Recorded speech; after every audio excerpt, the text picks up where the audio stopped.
But when you, okay, so you're growing up and you have this person who's tough, and you're a tough person too. I mean, you have lots of strength, it shows in your countenance and your aura. What happened after you, in America, we have to go to school. We are supposed to go to school until the 12th grade or the equivalent of. Where was your life at that point? What happened? What did you start to do?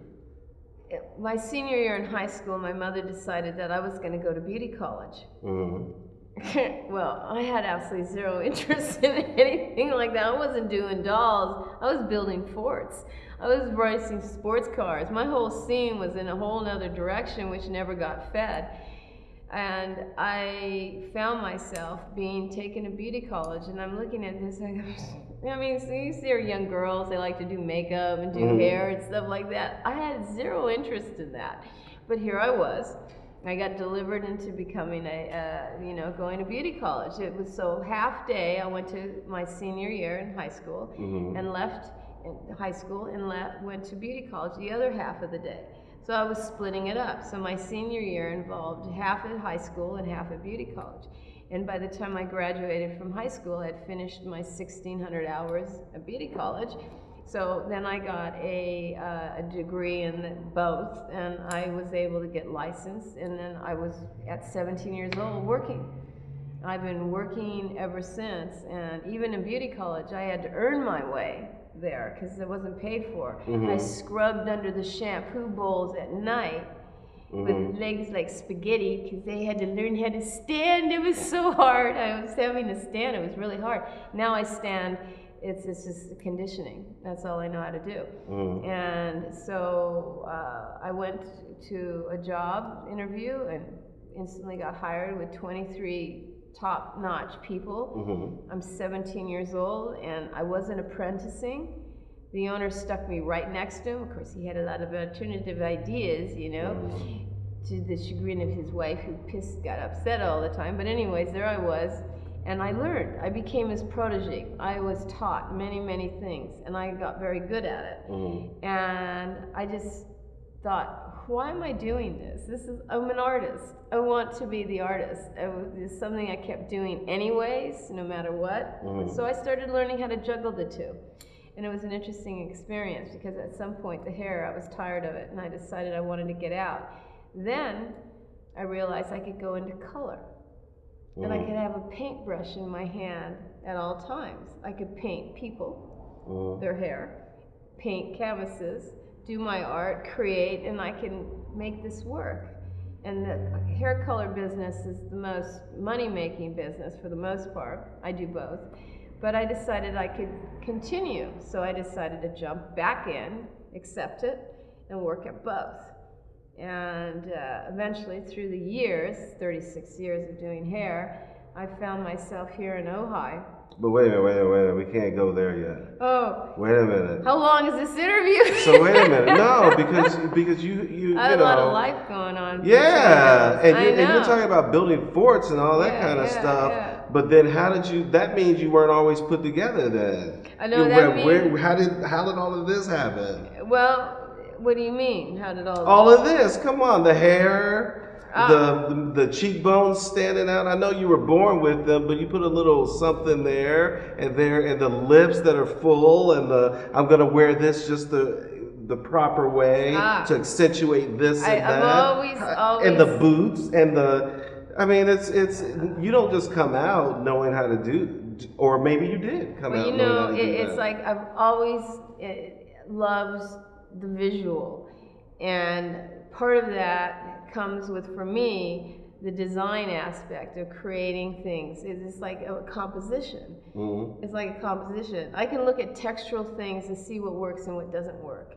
I have something that I didn't know this was unusual, because I have an ability to take something and look at it in my mind's eye and create this whole thing and then put it up on a canvas. And I lost that at one point through an accident, and it took 2 years for it to actually come back. And when it did come back, it made me realize how special that ability is. And so for me, being in the hair business, it made me part of the image business. And there's certainly people in the hair business that don't look like, I mean, you don't want them working on you the way some of them look, because it's a little scary. But I've always appreciated just the whole package, how we look, my shape, the condition I'm in, what I eat, what I do to take care of myself. And I remember this woman when I was 23 looking at me, not particularly listening too much because I was young at that time. Now I'm 54, so, and I'm still saying the same thing. It's important to all of us to take care of our bodies, which are our temples, to take care of our health. And that's the first step. Then comes the window dressing, where you got the frills and the thrills and the shoes and the whole bit. You put that on a sick thing, you're not going to see any light coming through there. The light comes from within yourself. And that's where it starts. And that starts also from a good base, and that base has to have health. And it's important to us. I mean, but also health, yes. Yeah. But to be able to put that together, you said you had that together at 23. You're still talking the same thing as you did when you were 23. But there's also mental health. Yeah. And were you that together then to be able to navigate, to be able to stand next to this person who was mentoring you, even though he may have had some ulterior motives? How did and being a woman, how do you navigate all of that? You know, it's funny because when you're in it, it's hard to really know how good you are at it. You know, you're just going through the motions. You know, you're doing the best you can. And some things I have been able to look back recently, just for either a photo or someone came in and brought something to my attention I forgot about, and I thought, well, it was not too bad then either. It was about how together I was. So I guess because part of any human being that's got a little shyness, or which I always thought of such a dichotomy of things going on, because I'd be way out there real secure and strong, and then woo, really shy over here. So it was another balance that also played into the whole picture.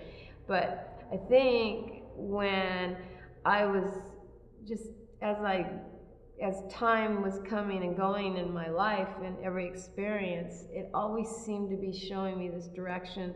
And I think that had a big part of keeping me on track. It's like I always knew.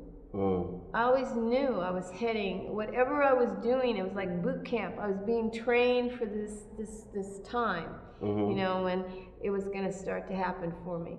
And you relaxed in that? I started to just recognize it. I don't know about how relaxed I was. I don't think anyone would really call me relaxed. I wouldn't see it that way.